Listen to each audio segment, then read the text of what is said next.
the day Julian Ashford's childhood sweetheart came home from overseas. He took me out to dinner. He spent the entire meal raving about how brilliant she was and how badly she needed a solid platform to build her career on. When the bill came, he said out of nowhere, "Do you think you could step down from the project lead position and let her have it? She just got back to the country. She needs a good head start. It'd be the same for you, just switching departments." I set my napkin down and turned to the waiter. "Split the check. I'll cover my half." Julian froze. What's that supposed to mean? I grabbed my bag and walked out without looking back. I could give her that position. I could give her him, too. He stood there stunned. After that dinner, I thought it was over between us. Julian clearly did not. The next morning, he brought Scarlett Moore into the office for a tour. The whole department was in the conference room. I sat at my usual spot and watched them walk side by side, close and comfortable with each other. Julian smiled as he made the introduction. "This is Scarlett Moore. She just graduated from Stanford, and she'll be joining the company moving forward." Scarlett gave the room a small smile. Her gaze lingered on me for half a second before sliding away. "Hi, everyone. I'm Scarlett. It's nice to meet you all." Her voice was soft, sweet. Julian seated her right next to him. He didn't glance my way once the entire time. I lowered my eyes to my screen and started my weekly project progress report. I'd barely gotten a sentence out when Julian cut me off. "Clara, get to the point. Everyone's time is valuable." There was clear impatience in his tone. He didn't even look up from his phone. I paused, wrapped up my report in 3 short lines, and sat back down. Scarlett raised her hand like an eager student. "Julian, I can't quite make out the data model on the slide." Julian set his phone down immediately, turning to her with a gentle tone I hadn't heard in months. "Don't rush. Scarlett, let me fix it for you." He stood up, walked to the projector, and enlarged the font on the slides. "Can you see it better now?" Perfect. Thank you." "Julian." She nodded with a bright smile. A coworker leaned over and whispered, "Clara, what's going on? Did you and Mr. Ashford break up?" I forced a thin smile. The conference room air felt cold. I rubbed my hands together to warm them and kept taking notes. Julian didn't notice, but 5 minutes later, when Scarlett murmured that she was thirsty, Julian stood up instantly to get her a glass of water, warm or cold. He asked, "Warm, please, thanks." "Julian." I watched them act like no one else existed in the room, and a dull ache settled in my chest. After the meeting, Julian found me. "Clara, want to grab lunch together? Busy." I packed up my files without looking at him. He blinked, taken aback. "Busy with what?" "Work." I slung my bag over my shoulder and walked past him. He opened his mouth to say something, but Scarlett walked over and looped her arm through his. "Julian, I just got here. Can you show me around the rest of the office?" "Sure. Come on. We'll go to my office." Julian agreed immediately. I didn't look back. I just kept walking. Back at my desk, I heard coworkers chatting in the office pantry. "Mr. Ashford is so sweet to Miss Moore. He was so patient with her earlier. Tell me about it. He even got her water himself. I've never seen him do that for Team Lead Bennett. I heard they grew up together, childhood sweethearts." You think she's going to claim the official girlfriend spot. But no one's heard that Clara and Mr. Ashford broke up, right? I kept typing, calm as if I were listening to gossip about total strangers. At the end of the workday, my phone buzzed. Another text from Julian. "Scarlett wants to try that restaurant you recommended a while back. Want to come with us?" I stared at the message and thought back to 8 months ago. I'd told him I wanted to go there. He'd said, "It's too far. Maybe some other time." That other time never came. I didn't reply. I shut down my computer, grabbed my bag, and walked out into the night. When I got home, I lay on the couch, scrolling through my phone, and stumbled across old photos in my gallery. The annual company gala. A year ago, that was the first time we'd met. Julian was a representative from the partner firm, and I was the project lead on our side. He'd been charming that night, attentive to everyone around him. He'd sought me out specifically to toast me and say, "I appreciate all your hard work on this." After the gala ended, he drove me home himself, It's late. It's not safe for a woman to take a taxi alone, he'd said. I'd felt warm all over hearing that. For months after that, he was the one who always reached out first. He took me to art exhibits and coffee shops on weekends. He texted back instantly. He'd remember the pastry shop I'd mentioned wanting to try and drive me all the way there just so I could have it. When I worked late into the night, he'd text, "Have you eaten? I ordered you something." When I said I wanted to learn how to mix drinks, he signed us up for a couples class right away. "I'll learn with you," he said. Back then, I thought I was special. Special enough that I'd left my old job to come work at his company so we could build things side by side. Everyone at the company knew we were together until 3 months ago. He started bringing her up constantly. "Scarlett's coming home soon." After that, his texts got slower. Our weekend plans kept getting canceled for work things. I found out later he'd been helping her look for apartments, handle all her paperwork to move back. Her face started showing up on his Instagram feed. When I asked him about it, he'd just say, "We grew up together. It's nothing." I realized then all the kindness he'd given me wasn't because I was special. It was just because Scarlett wasn't there. My phone lit up again. "Julian, why aren't you answering me?" I stared at the screen, unmoving. Another text. "Clara." I turned my phone off, closed my eyes, and made a decision.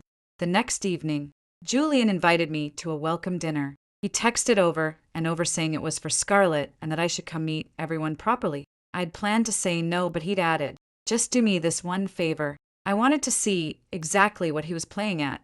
When I got to the restaurant, Scarlett was already sitting right next to Julian, leaning in to look at the menu with him. She looked up as soon as she saw me, bright and welcoming. "Clara, you made it. Julian said you were swamped with work. I was worried you wouldn't come." I nodded once. She didn't bother standing up to greet me. I sat down across from them. 2 of Julian's friends were there, both guys. The table was loud, lively. It hit me then. Julian had never introduced me to any of his friends. When they ordered, Scarlett pouted playfully. "Julian, I want this one, but I'm not very good with a knife and fork.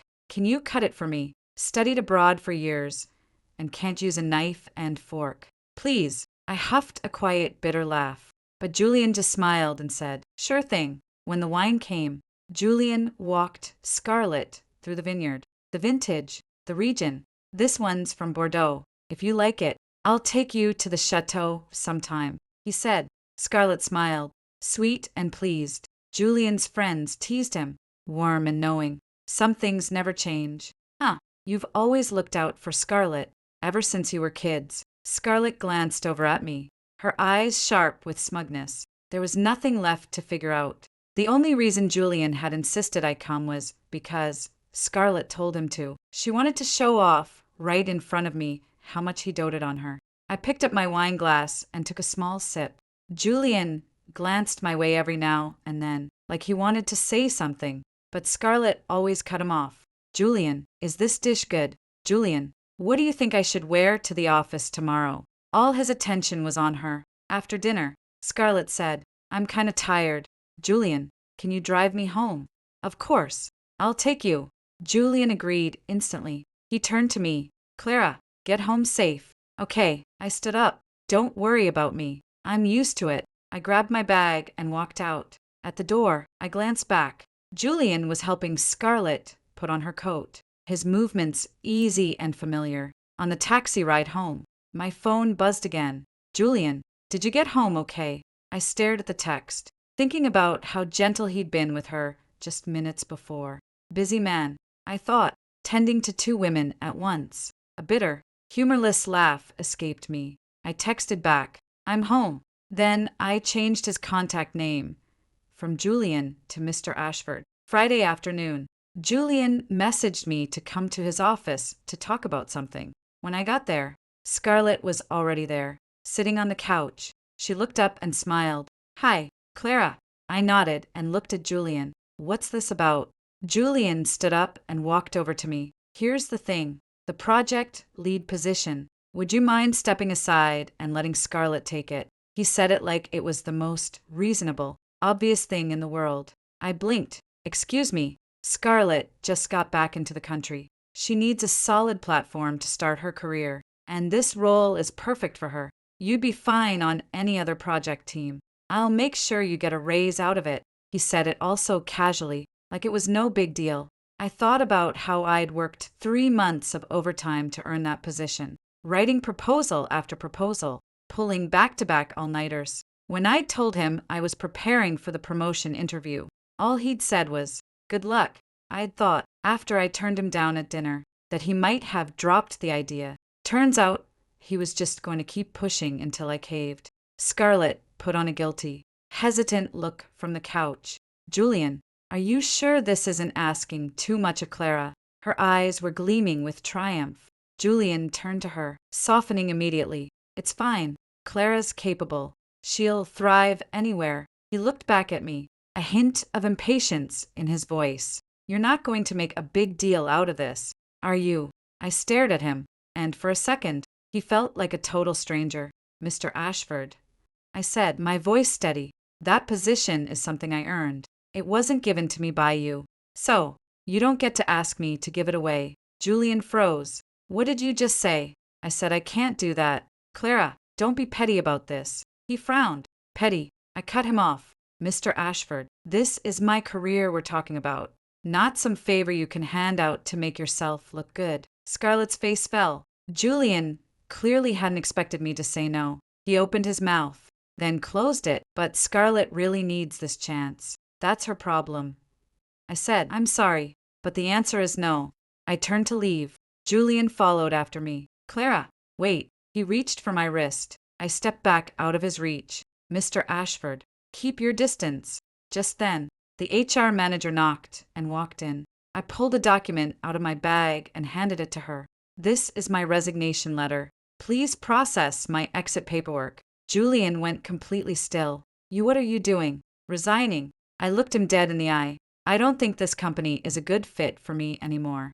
I know even if I say no, you'll find a way to give her that position anyway. So, I'm leaving. I'm the one choosing to walk away from it. And by the way, Julian Ashford, we're done." Scarlett sat on the couch, her face a perfect picture of shock and glee. The HR manager took the letter. Surprised, she glanced at Julian, then said nothing.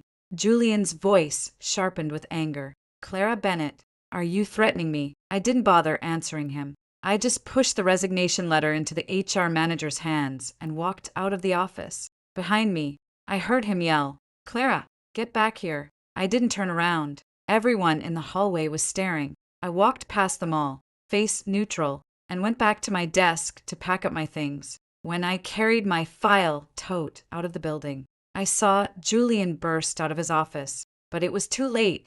The elevator doors slid shut. I pulled out my phone and blocked Julian on everything. Texts, calls, every way he had to reach me. I leaned back against the elevator wall and closed my eyes. Finally, I didn't have to watch him dote on her anymore. Finally, I could stop lying to myself that he just hadn't figured things out yet. Finally, I was free. The weekend after I quit, my bestie Mia took me out to dinner. "Come on, let's get your mind off things. There's someone I want you to meet." The restaurant was a fancy upscale steakhouse. When I got there, Mia was already at the table. Next to her sat a man around 30 in a crisp suit and wire-rimmed glasses. "Clara, this is Mr. Sterling. He's a venture capital big name in the industry."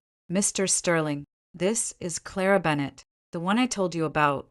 Mr. Sterling stood up and held out his hand. "I've heard great things. I studied your project case a while back. Very innovative work." I shook his hand. "You're too kind, Mr. Sterling." Once we sat down, he was easy to talk to. He spoke about industry trends and always asked for my take on things. When he noticed my water glass was empty, he stood up immediately to refill it. "Warm or cold?" "Warm, please, thank you." He smiled. Of course, that small detail pulled at something in my chest.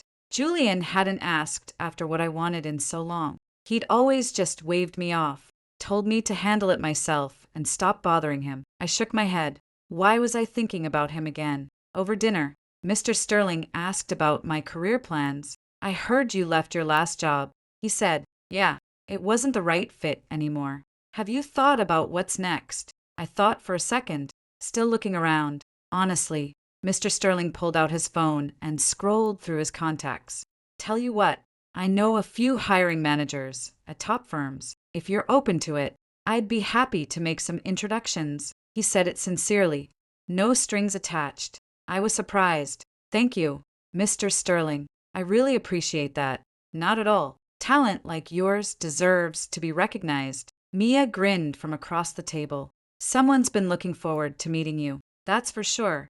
Mr. Sterling laughed. Excellent people are worth going out of your way for. Right then, I glanced over at a table nearby. Julian. He was there with a few clients. He'd seen me, too. More specifically, he'd seen me sitting with Mr. Sterling. His gaze froze when Mr. Sterling reached over to serve me a dish from the shared platter. I looked away and kept talking to Mr. Sterling like nothing had happened. A few minutes later, Julian stood up and walked over to our table. Clara. I looked up, calm and detached. Mr. Ashford, can I help you with something? He glanced at Mr. Sterling, then back at me. You, too. This is Mr. Sterling. A friend introduced us. I said, Mr. Sterling, this is Mr. Ashford, my former employer. Mr. Sterling gave a polite nod. Julian's face darkened. Clara, can I talk to you? Alone? Sorry, I'm in the middle of dinner. I said, just 5 minutes. There was urgency in his voice. Mr. Sterling picked up on the tension and stood up. I can run to the restroom if you need. No need. I looked straight at Julian. Mr. Ashford, my personal life is none of your business. Julian froze. Just then, his clients called him back over. He glanced between them and me, then had no choice but to turn and walk back. But once he sat down, he couldn't focus on his meal at all. He kept glancing over at our table again and again. Mr. Sterling noticed and lowered his voice. XX, I said flatly. Ah, he smiled a little. Looks like he regrets it. I didn't reply. After dinner, Mr. Sterling insisted on driving me home. It's chilly out. Take this. He held out his suit jacket. I'm fine. Really. Just take it. I've got the heater on in the car anyway. I took the jacket and thanked him. As we walked out of the restaurant, I saw Julian was still sitting at his table. He watched as Mr. Sterling opened the car door for me and reached across to buckle my seatbelt. I couldn't make out his expression from that far away, but I knew it must have hurt just like it had hurt me, watching him dote on Scarlett all those times. Only now, I didn't care anymore. The car pulled away. I didn't look back. I went back to the office to finish the last of my exit paperwork. Scarlett was already sitting at the project lead's desk. She looked up when she saw me, smug as anything. Clara, back so soon. Missed the place already. I ignored her and kept packing up the few things I'd left behind last time. Oh, don't be like that. Julian says he'll find you an even better spot in another department, she said. I looked up at her. I don't need it. Well, I guess that's true. You're so capable. You'll be fine anywhere. Her tone was sickly sweet, dripping with sarcasm. A former coworker walked by and leaned in to whisper, Clara, she's been going around telling everyone you quit cause you were jealous of her. I smiled a little. Let her talk. And she's telling people she and Mr. Ashford are official now. I paused for half a second, then kept packing. Got it. When I finished the paperwork, the HR manager sounded genuinely regretful. Clara, are you sure you don't want to reconsider? I'm sure. Thank you. As I walked out of the building, my phone buzzed. A job offer from the company I'd interviewed with. Congratulations, Ms. Bennett. You've passed the final round. We're offering a 30% increase from your current salary. We can't wait to have you on board. I stared at the message and smiled. My phone buzzed again. A text from Julian, sent from an unknown number. Clara, can we meet? Please. I didn't reply. I blocked the number. That night, Mia took me out to celebrate. Congrats on the new job. She held up her glass. Thanks. I clinked my glass against hers. Hey, by the way, Caleb asked me to check if you're free this weekend. He wants to take you out to dinner. I thought for a second. Sure. Ooh, getting somewhere already. Mia teased. Just friends. I said, friends don't put this much effort in. She said. I smiled and didn't argue. After dinner, we walked out of the restaurant. Julian's car was parked right by the door. He was leaning against it, and when he saw me, he immediately walked over. Clara! I stopped short. He stepped in front of me. I've been waiting for you. What do you want? I said. Can we talk? Please. His voice was quiet, earnest. Just then, Scarlett got out of the car and looped her arm through his. Julian, who are you talking to? She saw me and preened. Smug. Oh, hi Clara. She looked me dead in the eye. Thanks for stepping aside for us. Clara. Really? I looked back at her, perfectly calm. You're welcome. I turned to leave. Julian chased after me. Clara. Mr. Ashford. I stopped and turned to him. I'm in a hurry. I got into Mia's car. As we drove away, I saw Julian standing frozen on the sidewalk. Scarlett tugged at his arm. He didn't move. Mia glanced over at me. You okay? I'm great, I said. Really? Really? I looked out the window. I've never been better. When I got home, my phone buzzed again. Another unknown number. Another text from Julian. I had no idea why he was suddenly chasing me this hard. Clara, I'm sorry. Please give me another chance. I stared at the text for a long time. I didn't reply. I blocked the number. Then I made a post on my Instagram feed. The photo was my new job offer letter. The caption, New Beginnings. I set it to 3-day visibility. I made sure Julian couldn't see it. Likes and comments poured in almost immediately. Caleb liked it and commented, Congratulations. Looking forward to working together down the line. I smiled and replied, Thanks, Caleb. I put my phone down and lay back on the bed, thinking about everything that had happened these past few weeks. It all felt a little surreal. Once I thought he was the one, thought we had a future together. Now I knew better. All the kindness he'd given me had only been because Scarlett wasn't there. I'd just been a placeholder.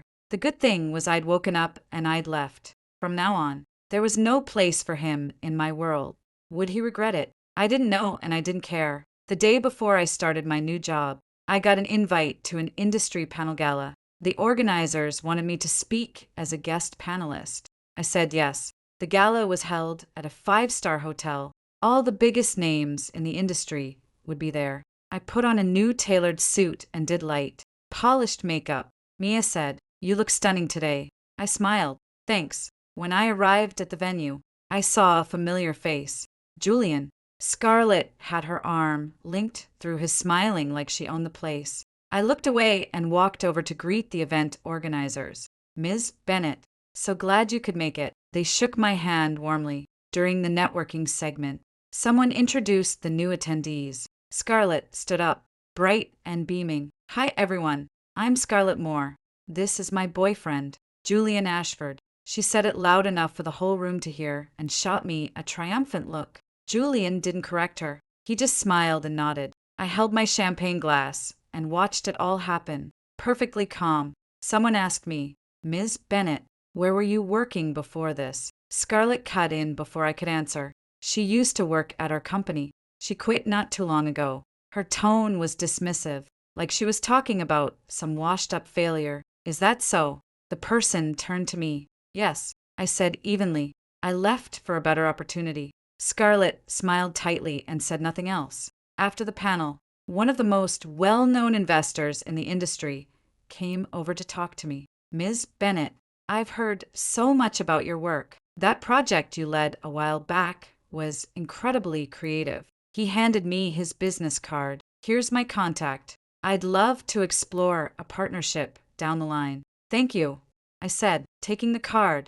Bright future ahead of you, he said with a smile. We talked for a long time. One by one, other people joined our conversation, all prominent names in the field. I saw Julian standing off to the side, watching me. His expression was complicated, unreadable. Scarlett was tugging him along to talk to people, but he was clearly checked out. After the event ended, I walked out of the hotel. Clara. Julian chased after me. I stopped and turned. Mr. Ashford, about everything that happened, can we please talk about it? There was desperation in his voice. There's nothing to talk about.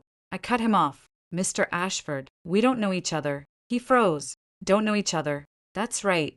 I looked him dead in the eye. From now on, we're strangers. Goodbye. I turned and got into the waiting taxi. As we drove away, I saw him standing there on the sidewalk. Frozen like a statue, Scarlett came out of the hotel and tugged at his arm. He didn't move. I looked away. The next day, my phone was flooded with texts from unknown numbers. All from Julian. Clara, I'm so sorry. Please give me another chance. Can we just meet once? Please. I blocked every single one. On the third day, he started waiting for me outside my new office building. When I got off work that evening, he stepped in front of me. Clara, just hear me out. Security, I called out. A guard walked over. Ma'am, is this man harassing you? Please escort him off the property. I said, Sir, you need to leave, or I'll have to call the police. Julian stared at me, his eyes raw with pain. Clara, I walked past him without looking back. On the fourth day, a gift box arrived for me at the reception desk. It was from Julian. Inside was a necklace. I told the reception team to send it back. Tell him to stop sending things. I won't accept any of it. On the fifth day, he found my new apartment. Mia was over that day. She opened the door, and her face went cold the second she saw him. You've got some nerve showing up here. I need to see Clara, Julian said. She doesn't want to see you. Mia went to shut the door. Julian stuck his hand out to stop it. Please, just let me see her for 1 minute. Why should she? Mia scoffed. You treated her like garbage, and now you suddenly want her back. Too late. I stood on the other side of the door, listening to all of it through the wood. I said, There's nothing to say. Clara. His voice was urgent. I know I messed up so many times, but I really, Mr. Ashford. I cut him off. You didn't just mess up a few things. You messed up everything. I can change. You don't need to. My voice was steady. Your changes don't concern me anymore. It went quiet outside. After a long time, he spoke again. Can I just stand here for a little while? Just a minute. I didn't answer. Mia said, Suit yourself. But you're not coming in. She shut the door and sighed. What is he even doing out there? No idea. I went back to my room and kept working. 3 hours later, Mia said, He's still out there. Leave him be. I said. Another hour passed. Mia opened the door to check, then came back and said, He left. I hummed an acknowledgement and kept working on my presentation. My phone buzzed. Not Julian. Scarlett. Clara. Julian's been acting so weird lately. Did something happen between you two? Also, what's the name of your new company? I wanted to stop by and apologize properly. A bitter huff escaped me as I stared at the text. I knew exactly what she was doing. She just wanted to know how I was doing, so she could come rub her own success in my face. I didn't reply. I deleted the message. After my morning meeting the next day, I got back to my desk and the reception desk told me someone was here to see me. I walked out to the lobby and found Scarlett. She was in a sharp blazer, perfect makeup, smiling like she owned the place. Clara, long time no see. What do you want? I said. I just wanted to check in and say I'm sorry about everything that happened before. She sounded perfectly sincere. I stared at her and said nothing. My new coworker, Layla, stepped in, clearly annoyed. Miss Bennett is working. Please schedule an appointment if you want to talk. Scarlett's face tightened. Ms. Bennett. She's a director now. Are you here to apologize or fish for information? Layla said, flatly. Scarlett froze. Because it looks an awful lot like you're here to gloat. Layla scoffed. Ms. Bennett's doing amazing. She doesn't need your fake pity. Scarlett's face flushed bright red. How dare you talk to me like that? Am I wrong? Layla didn't back down. She already quit your company and you tracked her down here just to taunt her. Real mature. I did not.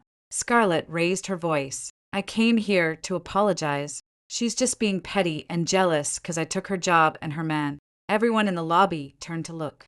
I looked at her, perfectly calm. I didn't lose that job. I walked away from it. And the man, I have no interest in him. Let's get one thing straight. Ms. Moore, I didn't leave because of you. I left because I found something better. Scarlett seethed. You, and one more thing. I kept my voice even. If you come here and harass me again, my lawyer will be in touch. You're threatening me. It's not a threat. It's a warning. Scarlett was shaking with rage. She pulled out her phone and snapped a photo. What are you doing? Layla said. I'm posting this. Everyone's going to see what a petty, bitter person you are. I smiled. Go right ahead. I turned and walked back to my office. Sure enough, Half an hour later, Scarlett made a post on her Instagram. The caption read, "Some people act all put together in public, but they're just passive-aggressive and bitter deep down. Can't stand seeing anyone else thrive." She attached a photo of my office building. People asked what happened in the comments, and she replied, "Nothing, just finally seeing someone for who they really are." I took a screenshot and sent it to my lawyer. "Is this defamation?" My lawyer wrote back, "It absolutely is. I'll handle this." That afternoon, Scarlett received a cease and desist letter. She called me, but my phone blocked her number. She called from another one. "Clara Bennett, are you insane sending me a cease and desist? Miss Moore, my lawyer will be handling all communication with you." I said and hung up. I blocked that number too. That evening, I got a text from Julian. "Clara, Scarlett said you sent her a cease and desist. What happened?" I didn't reply. 10 minutes later, another text. She says she just wanted to apologize. "Why would you do that to her?" A dry, humorless laugh bubbled up as I stared at the screen. Even now, he was still taking her side. A little while later, he sent a voice note.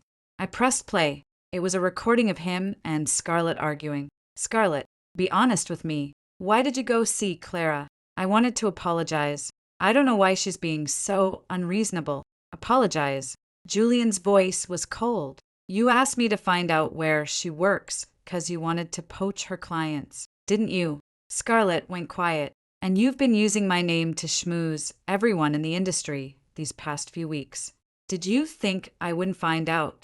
"Julian, listen. Clara was right. You're not the girl I grew up with anymore." "Julian Ashford, what is that supposed to mean?" "I think we should break up." Scarlett laughed, sharp and bitter. "Break up? Fine. You think I actually liked you. I came back here to use your connections. I've met enough people now.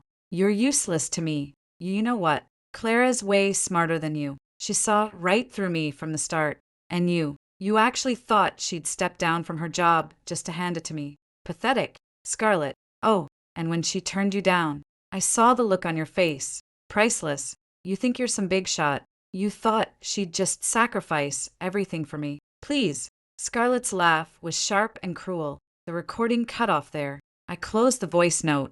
My phone buzzed again. "Julian, I'm sorry." I stared at those two words and felt absolutely nothing. For the next week, I didn't hear from Julian again. Mia told me he and Scarlett had blown up for good. Scarlett took every single thing he'd ever bought her and vanished. Heard she moved to another city and landed a sugar daddy. Julian started drinking heavily. He stopped showing up to work, let his projects go belly up, and locked himself in his apartment for days on end. When his friends went to check on him, they said he'd lost a ton of weight. Snap out of it. One friend said, "It's just one woman. Is she really worth all this? It's not about Scarlett." Julian said, his voice rough, "It's about Clara. That Clara girl." "Yeah."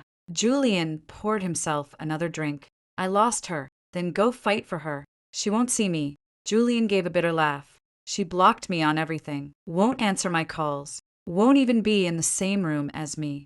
Then move on." His friend urged. "I can't." Julian said, "I dream about her every night." "Dream about what?"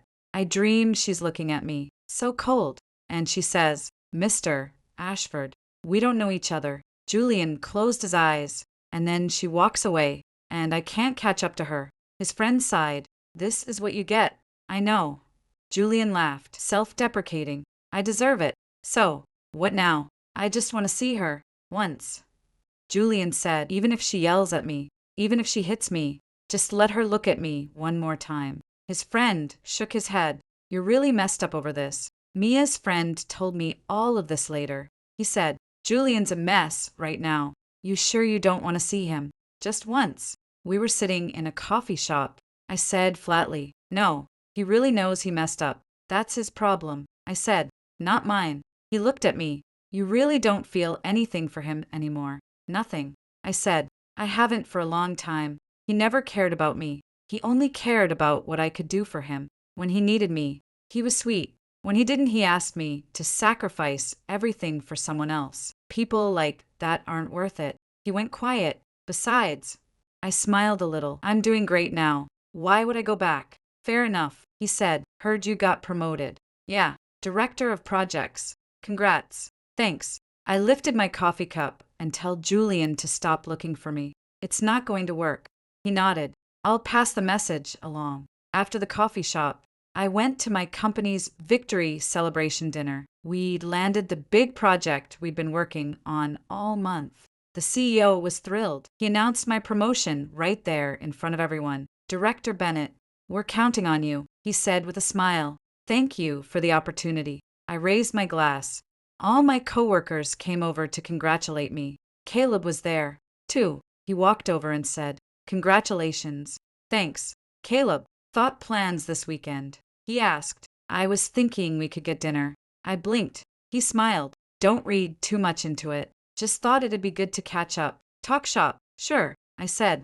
This weekend. Then. Sounds good. After the dinner, I went home and made an Instagram post. The photo was from the celebration. The caption, grateful for everyone who's had my back. Comments blew up right away. Caleb liked it and commented, looking forward to this weekend. I smiled and replied, me, too. I put my phone down, took a shower, and lay in bed. When I thought about how Julian was doing now, there wasn't a flicker of feeling in my chest. Once, I'd thought losing him would break me. Now, I knew I hadn't lost him.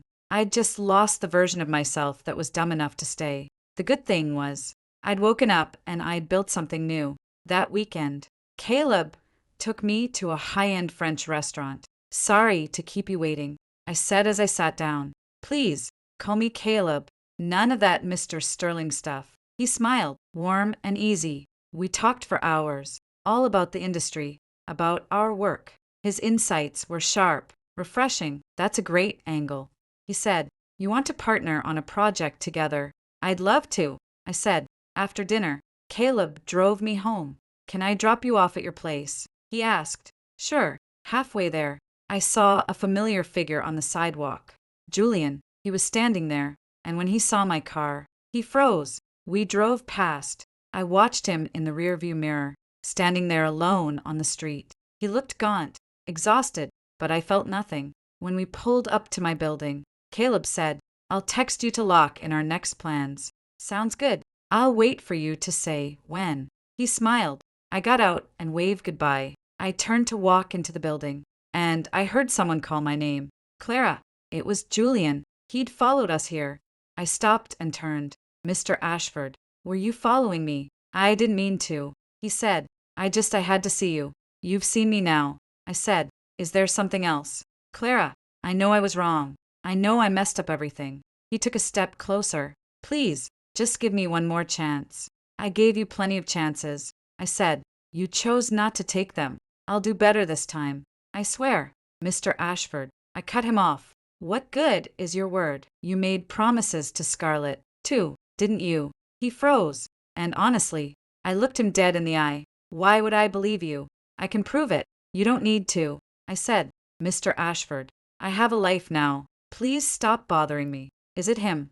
Julian's voice sharpened, suddenly bitter. The guy who dropped you off. That's none of your business. Clara, you can't do this. After everything we had nothing. I said, calm and final. Goodbye, Mr. Ashford. I turned and walked into the building. Behind me, I heard him calling my name, over and over. I didn't look back. The elevator doors slid shut, muffling his voice. I leaned back against the wall and breathed out slow. A week later, I got word that Julian's company was collapsing. His biggest client had pulled out. Multiple projects had gone belly up. He looked like a shell of himself. From what people said, another week later, there was a major industry summit. I was invited as a keynote speaker. While I was preparing my speech, Caleb called. Heard you're speaking today. Knock, I'm dead. Thanks. I laughed. Grab dinner with me after. Absolutely. The summit was packed.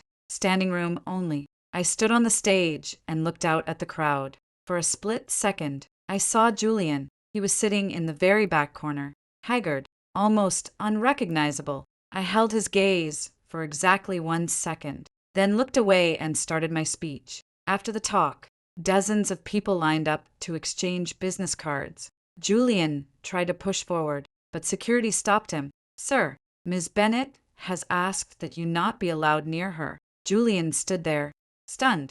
I walked right past him. I didn't even glance his way. Caleb was waiting for me by the exit, ready to go. Yep. I looped my arm through his and walked out of the venue. As we passed Julian, I could feel his eyes on me, full of pain, full of despair. I didn't slow down. In the weeks that followed, Julian got worse. He started following me everywhere. When I went to coffee shops, he waited by the door. When I went to the gym, he loitered across the street. When I went to client meetings, he paced around the lobby downstairs. Caleb noticed. "Want me to handle this?" "No thanks. I've got it." That weekend, Caleb took me out to a French restaurant. We were having a great time, laughing and talking, when Julian burst through the door. "Clara!" he yelled. The whole restaurant went quiet and turned to look. Caleb stood up, stepping between me and Julian, his jaw tight. "Sir, you need to leave. Who do you think you are getting in my way?" Julian's eyes were red, wild. "I'm her friend," Caleb said, "and I'm asking you to stop harassing her." "I'm not harassing her." Julian looked past him at me. "Clara, listen to me. I know I was wrong. I'm begging you. Just give me one chance." "Mr. Ashford." I stood up, calm and cold. "There is no us. There never will be. Leave now." "No, I'm not leaving." Julian said, "Not until you say yes." The restaurant manager walked over. "Sir, leave now or we will call the police." "Call them then," Julian shouted, losing control. "Clara, how can you be this cruel? I'm right here, begging you, and you won't even look at me." "Mr. Ashford." My voice was ice. "You did this to yourself. Every bit of it." Security. Escort him out," I said. 2 guards walked over and dragged him toward the door. "Clara, Clara," he yelled over and over. I sat back down and kept eating like nothing had happened. Caleb looked at me. "You okay?" "I'm fine," I said. "Sorry you had to see that." "Don't be," he said, "but he's pretty persistent." "Persistence doesn't mean anything," I said.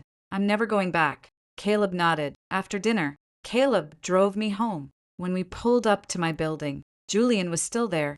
He was sitting on the front steps. When he saw me, he jumped to his feet. "Clara." I pulled out my phone and dialed 911. "Hi, I'd like to report stalking and harassment. This man has been following me for over a month." Julian froze. 10 minutes later, the police arrived. "This is the man?" the officer asked. "Yes," I said. The officer turned to Julian. "Sir, you need to come with us." "I wasn't stalking her," Julian said. "I just wanted to talk to her." "Sir, this woman has made it clear she does not wish to speak with you. Your behavior constitutes harassment."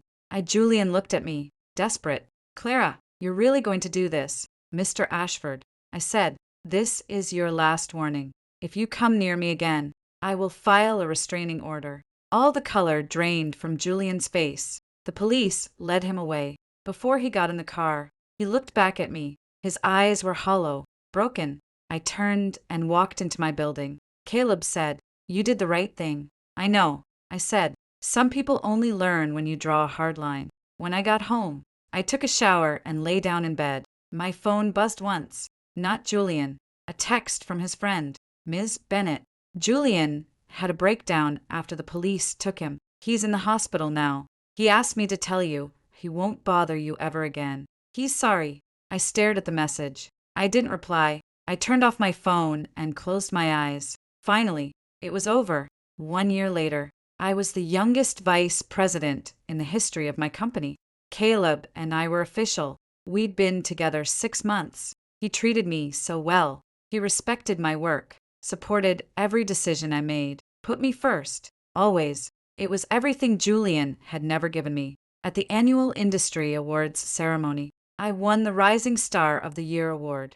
Standing on that stage, I said, "Thank you to everyone who supported me along the way. And thank you to the hard times. They taught me exactly what's worth holding on to." The crowd erupted in applause.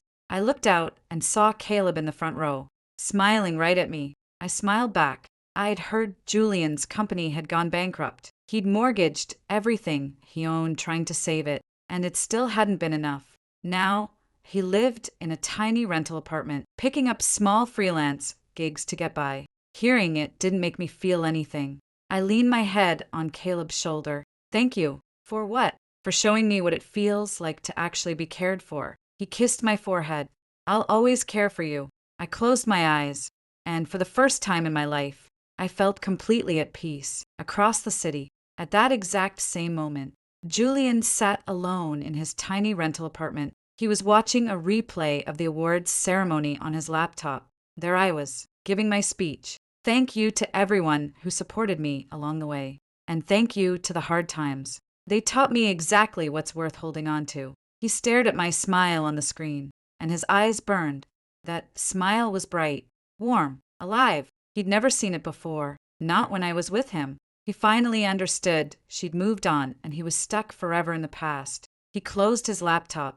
He sat there in the dark for a very, very long time. Finally, he picked up his phone. He deleted every last trace of her. Instagram photos, old texts, her number, all of it. It wasn't that he'd let go. It was that he'd finally admitted defeat. He knew there would never be a place for him in her world again, and she'd become everything she was always meant to be. That would have to be enough. Moonlight spilled in through the window. He sat there, still as a statue, not moving, not speaking, just there,